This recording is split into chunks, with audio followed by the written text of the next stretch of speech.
Om Tare Tu Tare Tu Re Soha. Om Tare Tu Tare Tu Re Soha. Om Tare Tu Tare Tu Re Soha.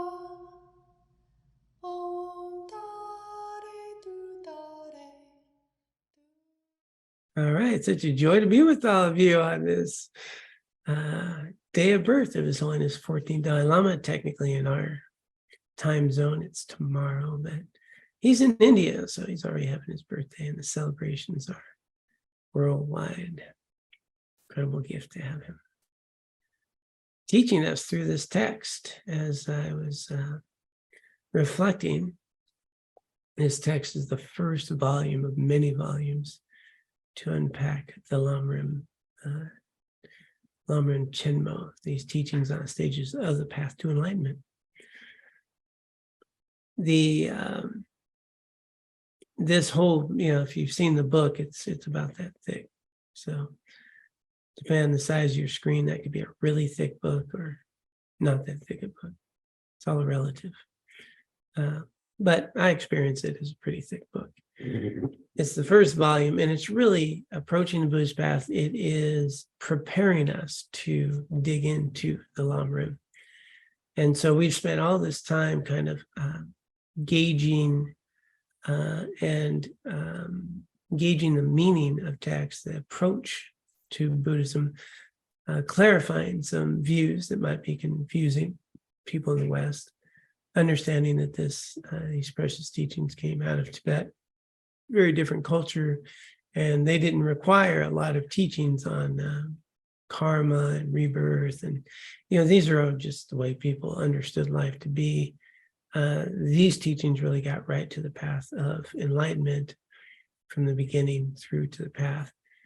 And so this whole text that we've been going through is really building the ground that would otherwise already be pretty solid if you lived in Tibet, and then approaching it in a way that we can engage in this path in a way that we can really connect with teachings that make sense to us. So we're quite a way through this. We're really near the end of the text. And right now we are picking it up at, that's the exact piece there, at the value of the stages of the path. Because there's been a couple of sections I moved through. I think they just kind of give a little different view on the three motivations that we have already talked about many times. So we're coming right up to the value of the stages of the path. And one thing to note here is that in this Tibetan lineage and approach, before you do anything, before you engage in practices, before you engage in teachings, at first you check out and say, well, what's the value of this? Why is it beneficial? Even in a Lam Rim meditation, you're going to meditate on the benefits of, studying this or meditating on that. And you also meditate on the disadvantages of not, so there's a lot of preparatory things here to okay, is this worth my time? And why is it worth my time? And so here's just a straightforward introduction to the value of the Lam Rim. So let's pop that back up. The Lam Rim's gradual systematic approach to the path has many advantages. And so these would be actual sort of points that you would contemplate and really get clear on. So you're going to see in the italics would be sort of this list of what you would encounter in the Lam Rim to reflect on. And it says, you'll see that the Buddhist teachings are not contradictory. And so that's one of the sort of key advantages to this specific structure of Buddhist teachings in the Lam Rim. One of the great advantages, we're going to see that these teachings are not contradictory. If we compare the Buddha's advice to various disciples, we may think he contradicted himself. In some sutras, the Buddha said there is a self. In others, he spoke of selflessness. In some scriptures, he spoke on the importance of abandoning alcohol. In others, he allowed it in particular rare circumstances. These differences occurred because the Buddha guided sentient beings with vastly different dispositions and tendencies at different levels of the path. His motivation was the same in all instances, to benefit the person and to gradually lead him or her to awakening. To fulfill this purpose, he tailored his instructions to suit the current capacity of each disciple. Saying that a self exists was a skillful way to guide people who fear selflessness. Later, when they were more spiritually mature, he clarified that there is no inherently existent self. For the vast majority of people, consuming intoxicants harms their spiritual practice and should be given up. For those highly accomplished tantric practitioners who have renunciation, bodhicitta, and the wisdom realizing emptiness. So this is very advanced practitioners who like have bodhicitta, have already realized emptiness, have renunciation. They'll use just small bits of alcohol in terms of balancing certain elements with them in themselves for very specific practices. So for them, that would be okay. This advice is not contradictory because the Buddha's motivation is the same in all cases. If a person walking on a narrow path with precipices on both sides is too close to the left, a skillful guide will call out, go right. But if they're too close to the right, the guide will direct, go left. Taken separately, these may seem to be contradictory instructions. However, when we understand the context and the long-term purpose, we see there's no contradiction and only benefit. So, key here with the Lam Rim is the whole path, and that at different places on the path, different teachings are more valuable. And so in this way, the advice that is given at one point on the path is going to give good direction for that part of the path. Another stage in the path, a little different advice. And so this kind of, if we really get the whole structure of the Lam Rim, you can kind of go, oh, from a Zen perspective, they're kind of here on this path, or from, Theravada, they're here on the path. And, this advice would be real clear for someone here. So you get the whole structure. And when you have the totality of the path lined out, then it's like he's saying in the, the path, turn left or turn right, all looks different. But if you're to get a big view of the path, you can see, oh yeah, they're directing them on this path. And different people need to hear different things at different points on this path. So that's a really incredible advantage of having a full Lam Rim view. Too many people, I think, get stuck in just one perspective and get very literal sometimes about certain aspects of a teaching, and don't understand that there's layers of meaning to even the words that are used. So here, there's some real opportunity with this particular stages of the path to enlightenment that really give us a nice clarity around that.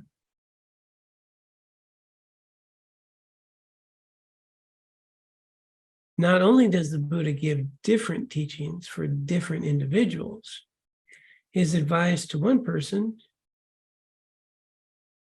let me read that again. Not only does the Buddha give different teachings for different individuals, his advice to one person will vary according to the circumstances at different times, depending on the distortions most prominent in that person's mind.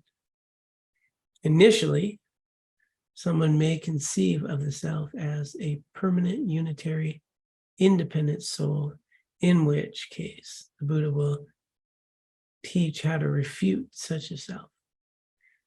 At another time in their practice, they may conceive of the external world as independent from perception. The Buddha will teach the Chittamantra view that there is no external world distinct from the mind to help them dissolve that false grasping. So that's a view that would be taught. So again,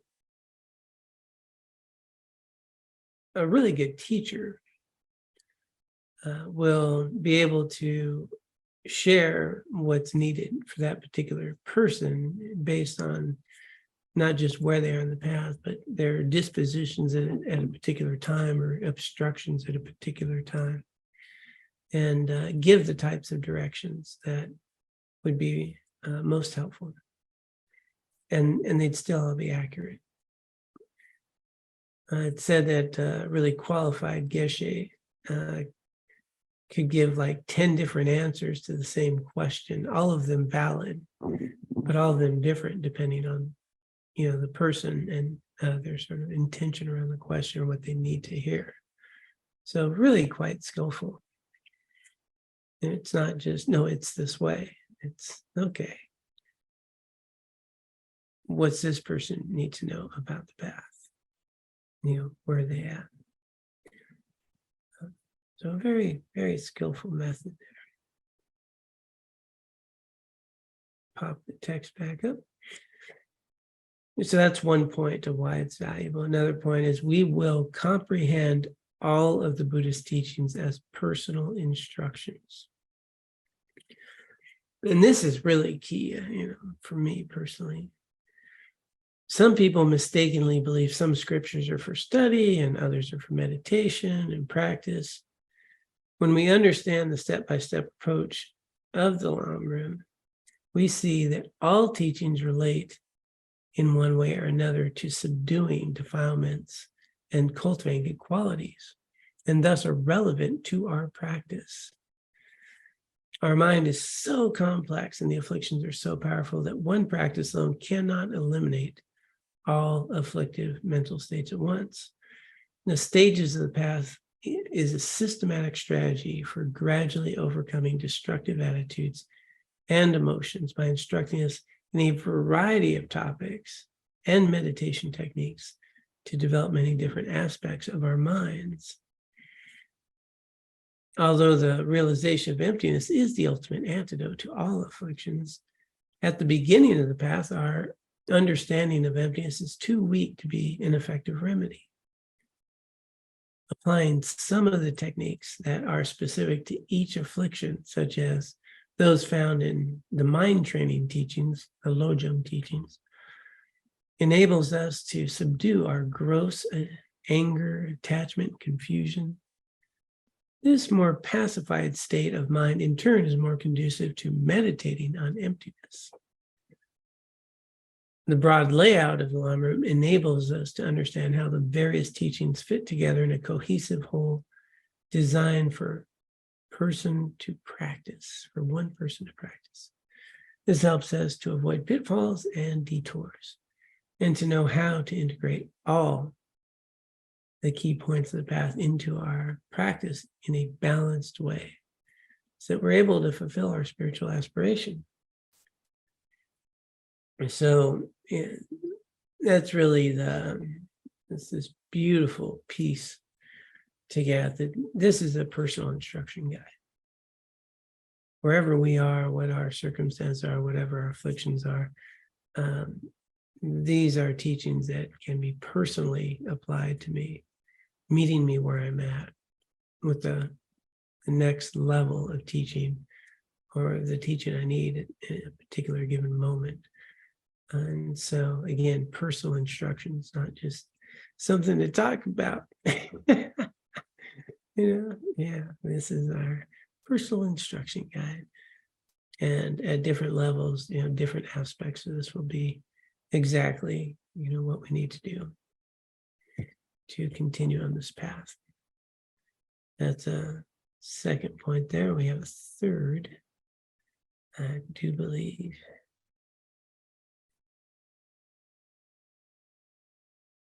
we will discover the intention of the Buddha. Wow, that's a pretty good point.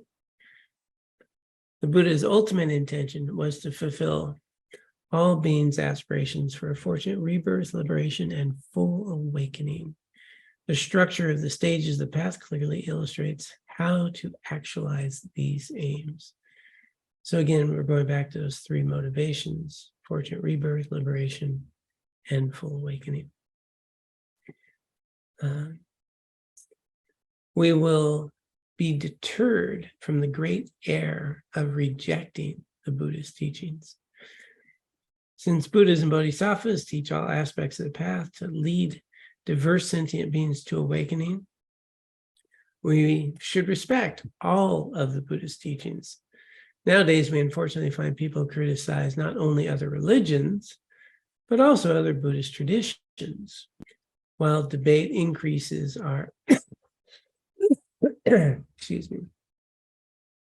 While debate increases our understanding, deprecating teachings that are helpful to others is not beneficial. If we say we respect the Buddha and want what is best for others, how can we disparage teachings meant for disciples whose dispositions and interests differ from our own? Knowledge of the stages of the path enables us to understand and respect the practices of other Buddhist traditions, as well as the people who engage in them. Knowing the three spiritual aims of sentient beings: fortunate rebirth, liberation, and awakening, as well as the meditations to cultivate these aims and meditations to actualize them, we will know where in this schema a specific teaching belongs. So these are, some of the important values of this specific teaching.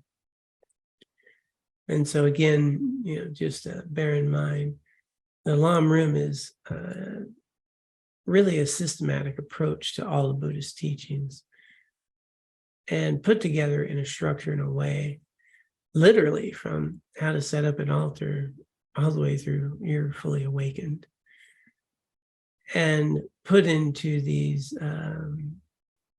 methods on the path that will meet people where they're at on the path, and specific to their current aspirations. And as we've talked about, sometimes that aspiration is just to not suffer so much in this human body. And sometimes it's, I would like to full awakening so I can be a benefit to all beings, and everything in between. And, different Buddhist traditions have different teachings that were meeting people at different mindsets and different cultures. And, here we are in the US, and there's a whole genre of, different types of lineages that have wound up here. And so it's really interesting when that Tibetan Buddhism, that's all, hokey pokey, or that Zen stuff, man, all they do is stare at walls. What's that all about? What's the old saying? It's like cooking without a recipe. Yeah, that's what that Zen is. Or Theravada, man, those people are so serious. They're so, caught up in the rigid, and yet these are all Buddhist teachings. They're all authentic lineages. They all offer liberation. But they're meeting different cultures and different minds and different views in a way that connects with them, in a way that's meaningful for them. And so it's not, this is the best way or that's the best way. It's, okay. It seems like the Tibetan path is, a path that's I'm finding meaningful. Yeah, good, speaking to me. So Lam Rim is really to give a structure that will allow us to recognize the value in all these teachings and how it meets different people of different dispositions, and embrace where we are on the path. And I think that's so important. I think way too often people get pretty judgy about things, even in Tibetans, right? Tibetans are, Nyingmas, man, where they know they're always just staring off in a meditation, they're not studying, and enigmas are like those Gelugpas, man. What do they know? They're only studying stuff, man. They're not meditating. We get all these things even amongst that. And we recognize that some people benefit a great deal by engaging intellectually and then transforming that knowledge into realization through the three wisdoms, and others connect much more through the meditative practice and then bringing that wisdom into their meditations, and just different ways of approaching these teachings. So again, Lam Rim is designed to meet all these, put all these in a perspective where we can really honor and respect people on their path. So I'm going to pause there before we get in the next one. Next one is actually a little bit different topic. So everybody's pretty clear on this. It's a valuable teaching. That's the main point. Then we got 4 or 5 subpoints. And then we contemplate those. We go, okay, well, this is worth our time. Valuable. Okay. Well then, because this is personal instruction as opposed to here's a sutra. Lam Rim's a commentary on a teaching by Atisha, the lamp of the path. And then this is a direct commentary on what it means and how to practice and how to put it into your life. Okay. So 2 aims and 4 reliances. In this chapter, we have focused on the broad perspective of Lam Rim and how that gradually leads a person to full awakening. Now, we'll synthesize the path into 2 aims and then examine the 4 reliances that are important for fulfilling the Lam Rim's ultimate purpose, the attainment of full awakening. Nagarjuna says, due to having faith, one relies on the practices. Due to having wisdom, one truly understands. Then we got 2.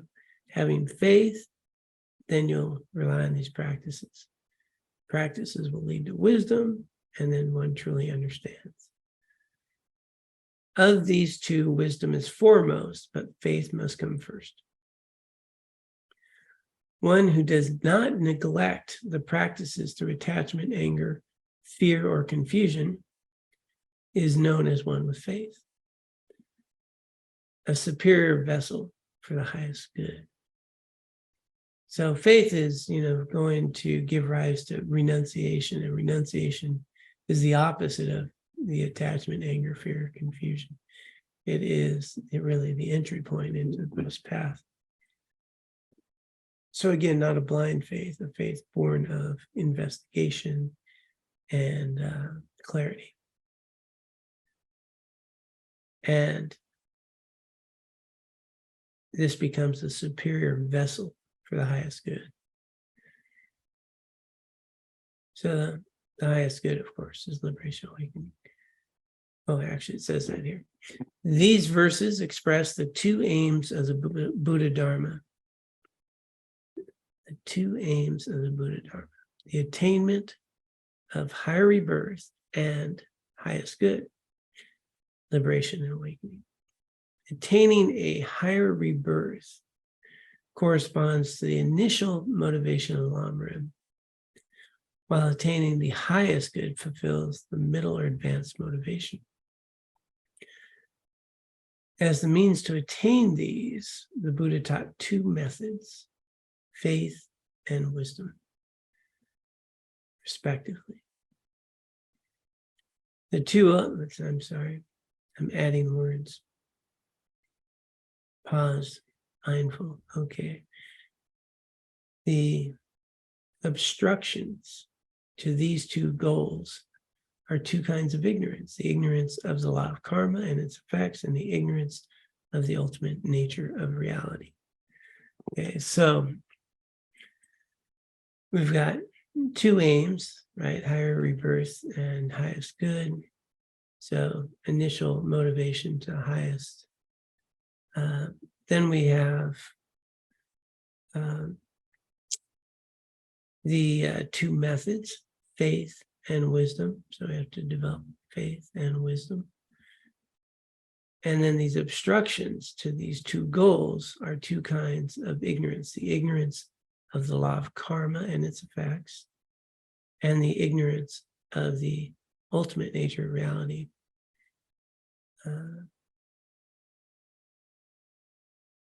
To eliminate these, the Buddha instructed us to cultivate understanding of two types of dependent arising.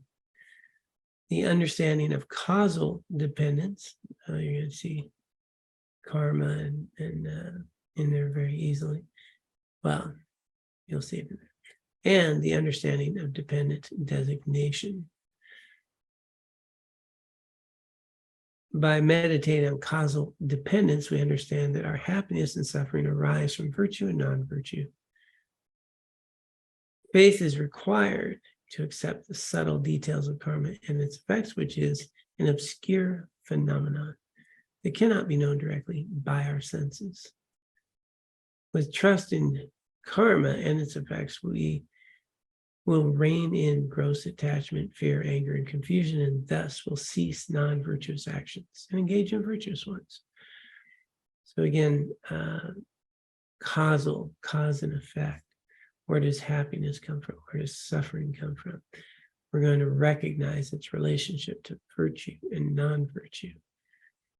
And this causal depends, cause, effect. And, the faith is going to be required in the sense that not faith that we said it, and that's the way it is, but rather a faith born of investigating, understanding, exploring where does your happiness come from? Where does your suffering come from? What happens when we engage in virtue? What happens when we engage in non-virtue? And, we'll have some tangible experience and we can kind of use our reasoning to go, okay, well, playing out in the bigger picture, we can see how this relates to karma, which then is a faith built upon investigation, experience, analyzing, and projecting forward in a way that makes sense. And then, we recognize that if I act out of virtue, if I act in this way, then that's going to lead me to more peace, more joy, more well-being, and less suffering. And then I'll give up the attachment, anger, fear, and confusion, because that's all born of my misperceptions around cause and effect. And thus we'll cease these non-virtuous actions, engage in virtuous ones. In this way, we'll attain fortunate rebirth in the future. So that's all the ground from which all spiritual growth arises: virtue, non-virtue, avoiding the non-virtue, cultivating the virtue, good karma, fortunate rebirth. And again, that is the initial motivation. The understanding of dependent designation leads to the realization of emptiness. That wisdom is the antidote to the ignorance of the ultimate nature and will eradicate all obscurations completely. So this is how we free ourselves. By cultivating our understanding of the complementary nature of dependent designation and emptiness, we will be able to attain liberation and awakening. And but in order to even get here, we need faith, and that faith is born of investigation, refuge we can depend upon, practices that help us cultivate this virtue, and the conditions to grow and overcome these very gross obstructions of the mind. And we meditate and we get more clarity on this dependently arising experience, the emptiness of our experience. And so that's how these work hand in hand. Got a nice little chart here. Higher rebirth is the aim. Faith is the means. What's pacified is ignorance of karma and its effects, growth, and as well as gross afflictions. That just makes our life better, just instantly, really. Now, obviously, when I say instantly, I mean right now we can already benefit from doing things we feel good about and, acting in virtue. But the karma's playing on a much slower plane. We're benefiting right now from virtues that we've done even many lifetimes ago, and it's ripening. And it could be earlier in this lifetime, but it could be previous lifetimes, so forth. So what we're doing now, with virtue, is also going to show up much later. But we'll notice right away mental and emotional positive experience as we engage in virtue right here, right now. And so the meditation we have is on the causal dependence that leads to ethical conduct, and then the highest good, complete Buddha, liberation, that kind of thing. Well, technically, I think here is either nirvana or Buddhahood. Wisdom, ignorance of the ultimate nature of reality and all obscurations. And so the dependent designation, complementing realization of emptiness. All right, so nice chart there. There's a lot to contemplate in these two short verses by Nagarjuna. When we examine them carefully, we find that they contain the entire path to awakening. There's a lot of things like that. These short verses, the whole path's here. Yeah, except you need to have the very elaborate commentaries on all that they mean and the context for them. Of the two purposes for engaging in the Buddhist path, the highest good is foremost. To attain it, the wisdom realizing the empty nature of all phenomena is essential. This wisdom is not gained through blind belief, or through prayer, but by reason. So you've heard me say that a lot already through this. The four reliances found in the sutra on the four reliances and the sutra unraveling the thought guide us in doing this. So these are pretty renowned four reliances that you may have heard, and there's something to really grasp. There's subtlety to them. And they begin with rely principally not on the person, but on the teaching. So when we're receiving a teaching, it's important to have a lot of faith in a good teacher, but it's really the teaching that is the treasure. With respect to the teaching, rely not on mere words, but on their meaning. Okay, so people can get pretty caught up in debate, words, and we get pretty literal. But what's their meaning? What are they telling us? And that gets the next one. With respect to the meaning, rely not on the interpretable meaning, but on the definitive meaning. So now we're going to get really subtle on what's coming through. With respect to the definitive meaning, rely neither on sense consciousnesses nor on conceptual consciousnesses, but on the non-dual wisdom that realizes emptiness directly and non-conceptually. And so each of these gets more and more subtle. The teaching and ultimately the essence of these teachings, the meaning, and then the definitive meaning, and then not even on the sort of cognitive consciousness that's receiving it, but the non-dual wisdom that realizes emptiness directly and non-conceptually. The four reliances illustrate a gradual progression in a practitioner's development.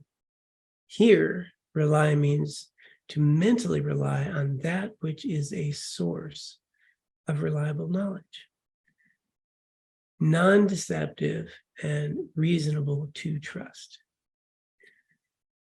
Throughout the path, we must rely on a teacher Okay, so first we do need to rely on a teacher. We need to find a good quality teacher. We need to investigate and have someone reliable.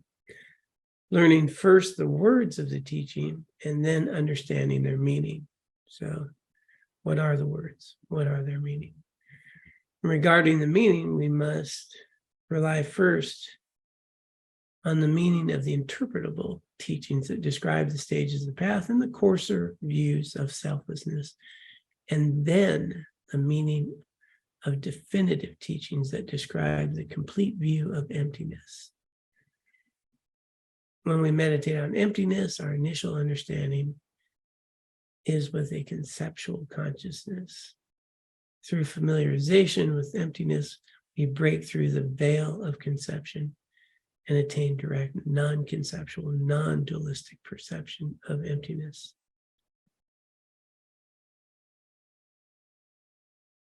So let's go through their explanation here.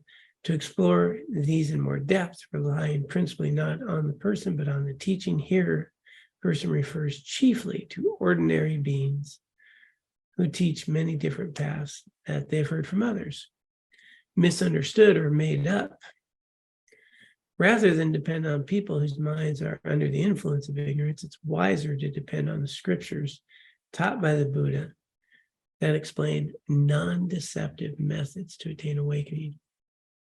Instead of using the person who taught this is exceptional as the reason to follow a teaching, we should apply reason to examine the words and the meaning of the teaching. The teaching itself is meaningful. Our teachers might not be perfect, or they might even be confused, but they might be sharing some quality teaching. Even with the Buddha, not everything he said should be taken literally. Sometimes he taught a provisional view as the skillful means to lead a particular individual to a final path, to the final path. To some people, he taught the Tata Gata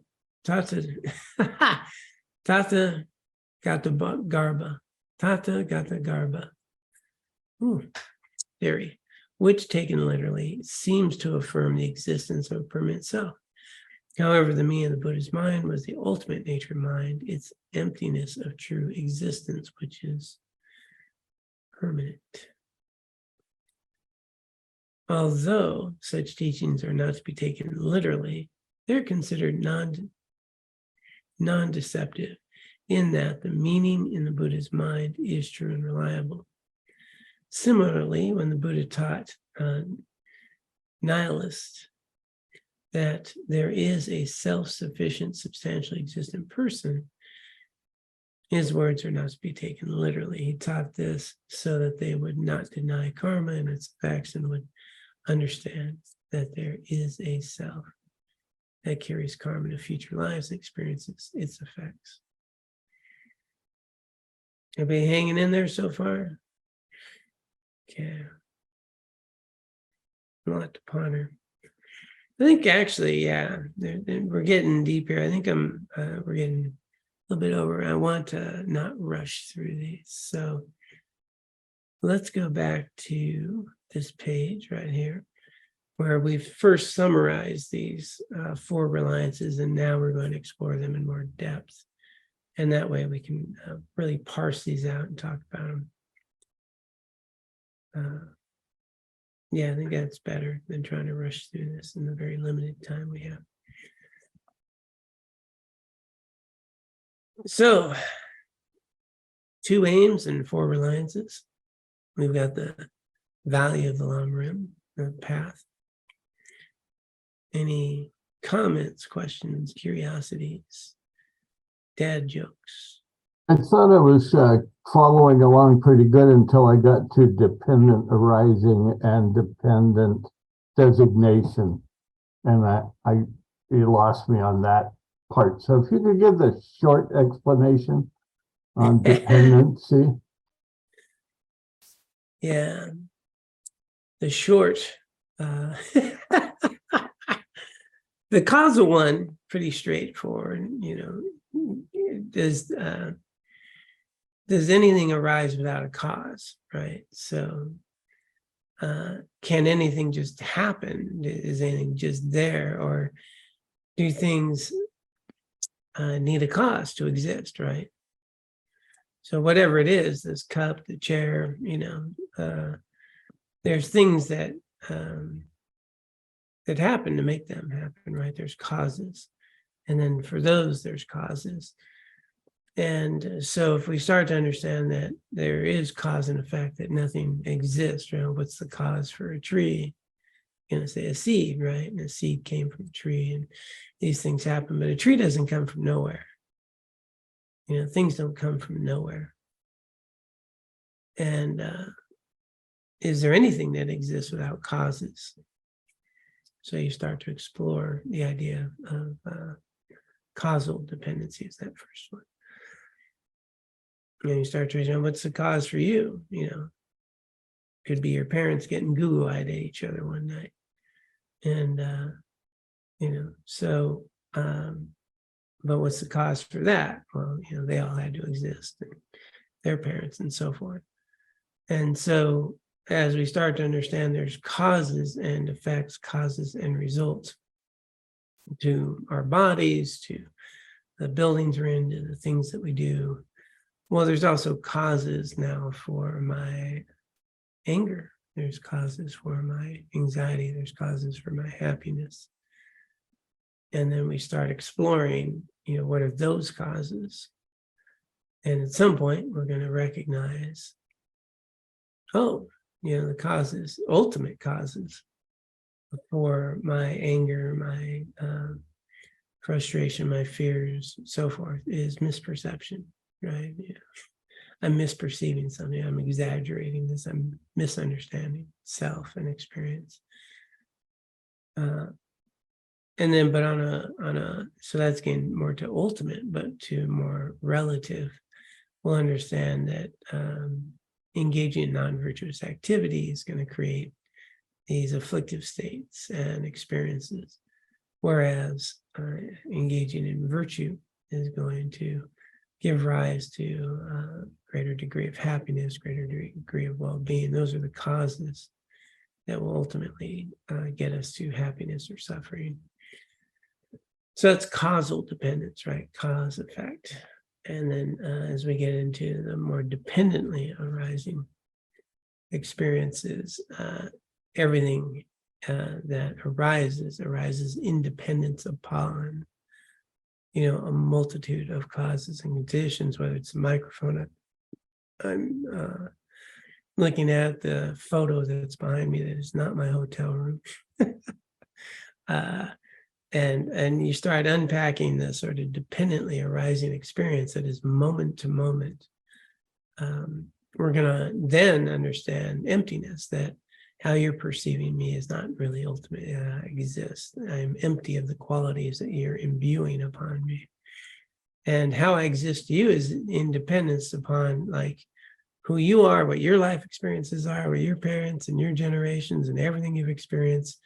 I'm arising to you in dependence upon all of your life experience, what I'm saying, all the people that's helped me in my life, this computer, the camera, the video, and you are experiencing me differently than everybody else here. So I'm empty. I'm not inherently existing the way you see me. Everyone else is seeing me differently in dependence upon all of their life experiences, what they've experienced, not experienced, and everything, and along with everything that has given rise to me and so forth. And dependent also probably upon the pixels on your computer, probably experiencing me differently. And so there we're going to recognize the empty nature of John, right? The John that exists in your mind is different from the John that exists in Laura's mind. There's two different Johns. None of them are the actual John. And I have a John in my bathroom over here, but it's a totally different John as well. And so then we start to understand this emptiness. I'm empty of the qualities that you feel are actually who I am, right?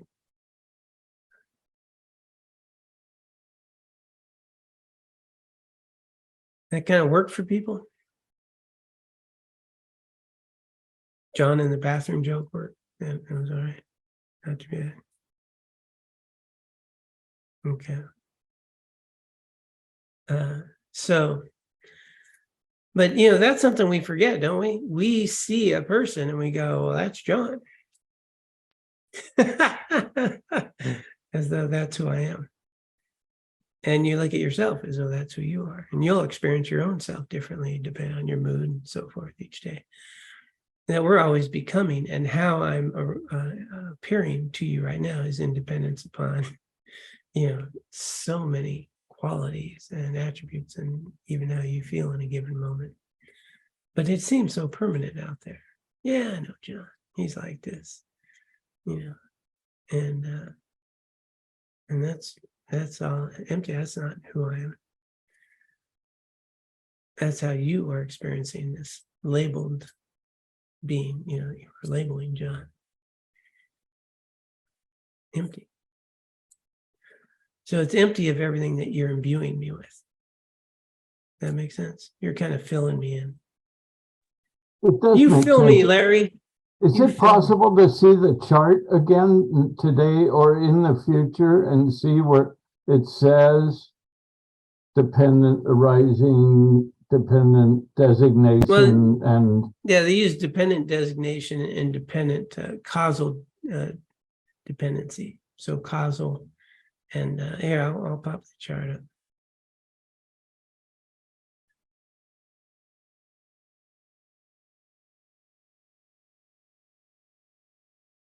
So you got causal dependence, and then you have dependent designation.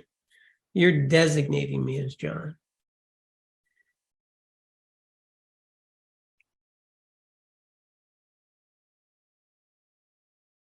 All right.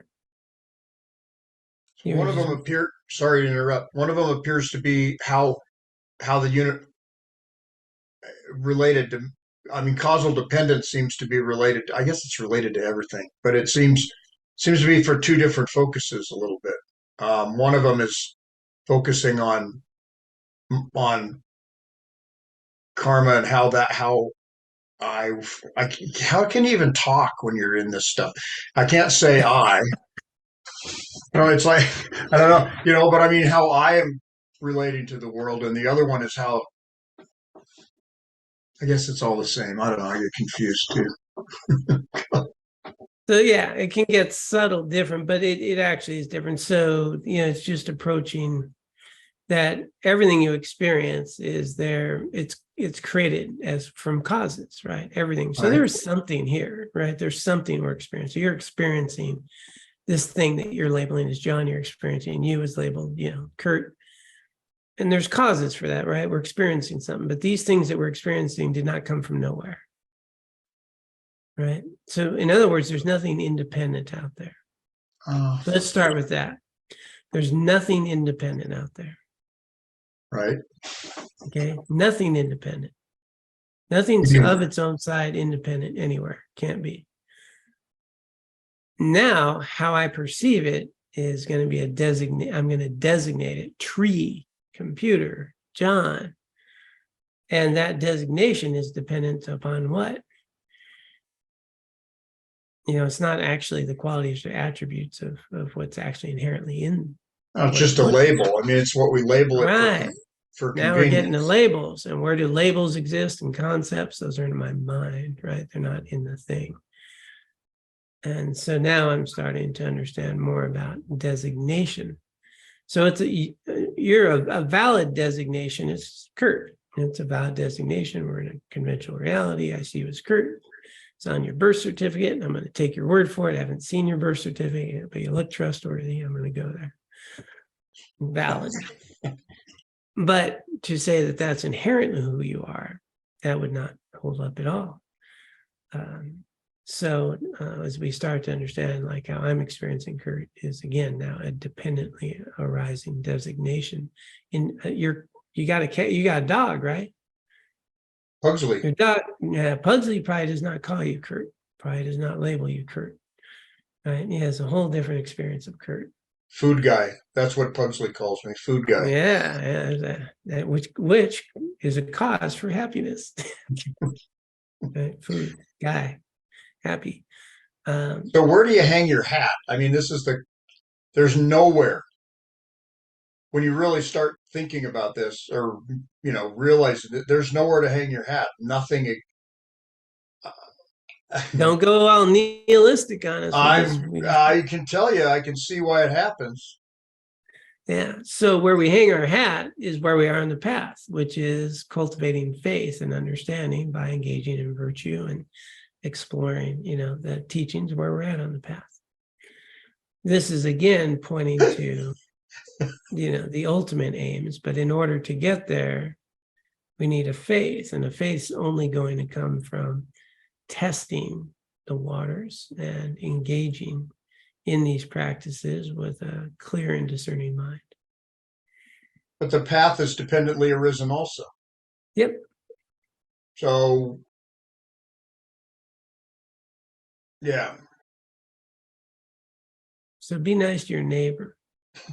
Be kind. It always comes back to that. Good place to start. Let's be nice to each other. Let's be nice. That's a good place to be on the path. And start noticing the temporary nature of our experiences and our labels. Just start noticing those. Oh, yeah. I'm not stuck. I'm becoming.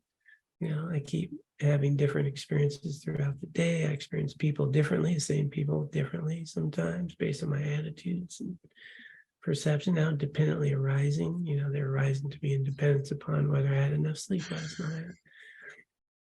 And so we just start noticing this. And so we're cultivating virtue and merit through our virtuous activity, which gives rise and conditions that start taming the afflictive states that are obscuring that greater wisdom. So that greater wisdom that we're trying to engage with conceptually, it's obscured, and it's obscured by these afflictions that we start eliminating through virtue and some understanding of cause and effect, karma. So we start there. And as those fade, then that other capacity of wisdom will become more available. But we got to unravel the wall a bit. It's hard to see through a brick wall. But as the wall comes down, the obscurations, are removed. And we see this more directly.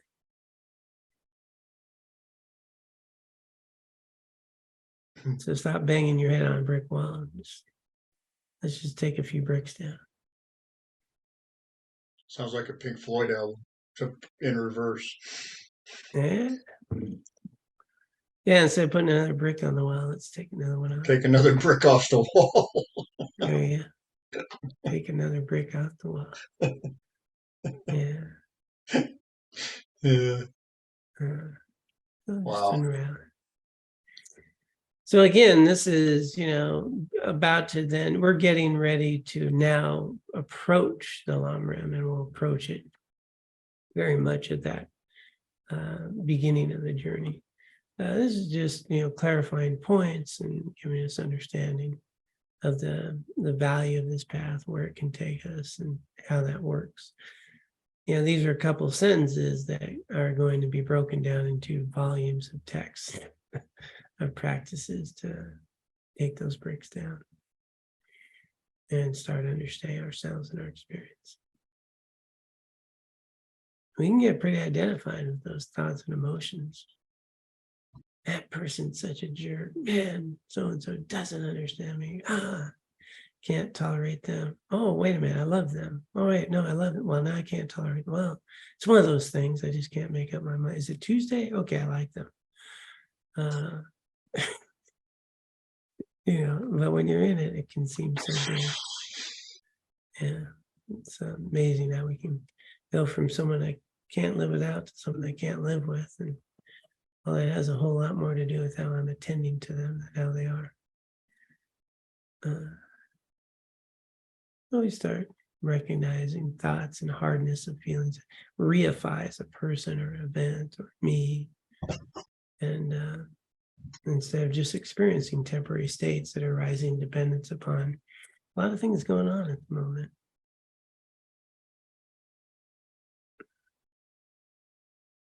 And then it's Tuesday, which, by the way, on Tuesday is trash day in Carbondale, except for the whole town. I find that fascinating. Except they had a big sign on the way into town, big flashing sign, said Wednesday is trash day in Carbondale because it was July 4th on Tuesday. I feel like, wasn't that wonderful? You come driving into Carbondale, it's a beautiful town, you got a big neon light. Trash day is on Wednesday, July 5th. Welcome to Carbondale.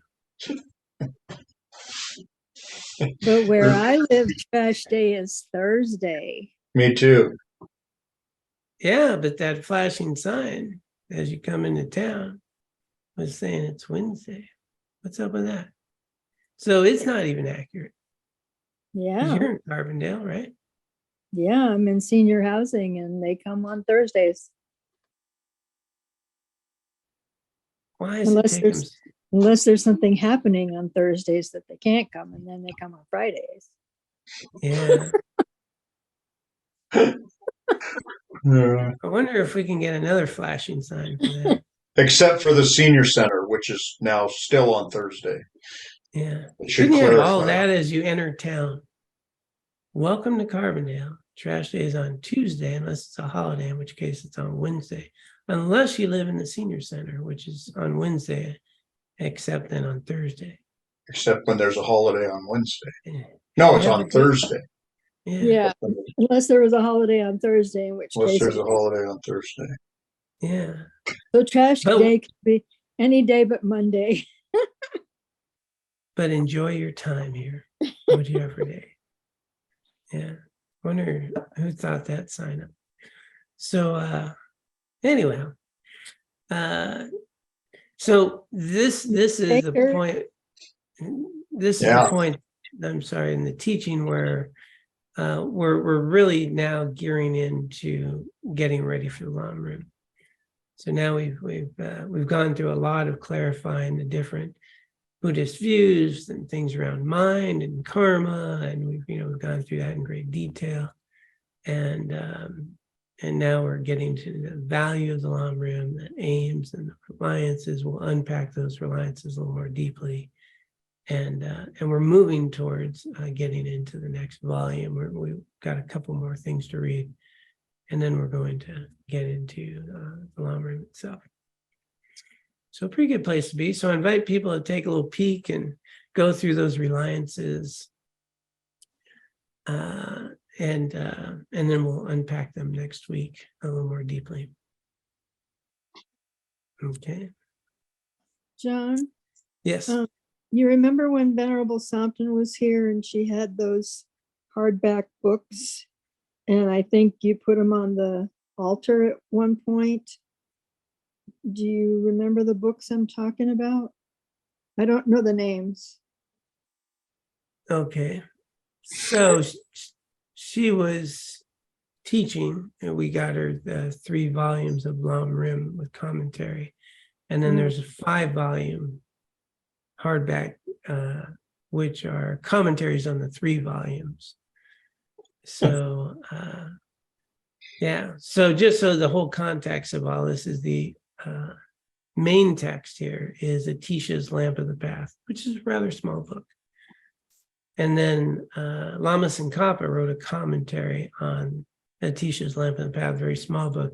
And that's 3 large volumes to unpack the stages of path to enlightenment, which is this main text, Lam Rim Chenmo. And then there's a commentary on that, which is even bigger books, 5 of which are the commentaries on the those 3 volumes.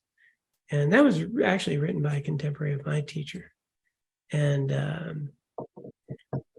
so we actually got her both the 3 volumes and the 5 volumes. So she would teach out of some of those. So I'm not sure which ones you're talking about. Well, that sums it up. Okay.